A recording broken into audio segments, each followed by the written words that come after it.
कोरा cycling challenge 2026 दाङमा शनिबार हुने। 50 भन्दा बढी साइक्लिस्ट सहभागिता हुने। नमस्ते, म बर्सात ओली।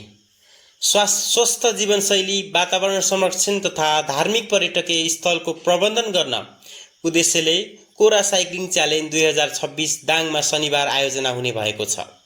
दाङ साइकल सिटीद्वारा आयोजित यस कार्यक्रमको सम्पूर्ण तयारी पूरा भएको आयोजकले जानकारी दिनुभएको छ।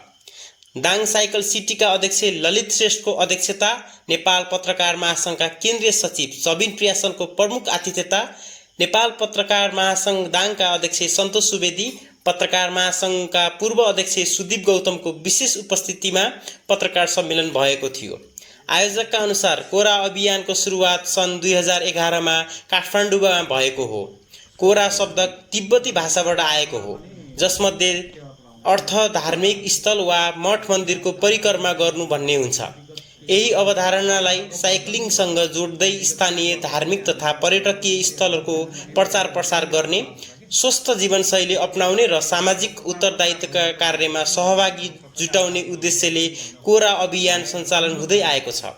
हाल नेपालका विभिन्न सहरमा साथै विदेशमा समेत यो अभियान लोकप्रिय बन्दै गएको छ। दाङमा भने सन् 2011 देखि कोरा साइक्लिङ कार्यक्रम आयोजना हुँदै आएको छ। सुरुका वर्षहरूमा घोराई र तुलसीपुरका साइक्लिस्टहरूको संयुक्त रूपमा कार्यक्रम आयोजना गरे पनि तुलसीपुर साइकल क्लब स्थापना भएपछि दुवै स्थानमा छुट्टा छुट्टै रूपमा कार्यक्रम सञ्चालन हुँदै आएको छ। दाङ साइक्लिस्टले क्लबलाई संस्थागत र दीर्घकालीन रूपमा अगाडि बढाउन विधान तयार गरी जिल्ला प्रशासन कार्यालयमा दर्ता समेत गरिसकेको जनाएको छ। क्लबले समय समयमा साइक्लिङ सम्बन्धी विभिन्न कार्यक्रम सञ्चालन गर्दै शारीरिक स्वास्थ्य, सुरक्षित सवारी र स्वच्छ वातावरणबारे जनचेतना फैलाउने कार्य पनि गर्दै आएको छ। यस वर्षको कोरा साइक्लिङ च्यालेन्ज श्रावण 2 गते जुलाई 18 बिहान 8 बजे घोराई स्थित ललित इन्टरप्राइजेज होन्डा सोरुमबाट सुरु हुनेछ।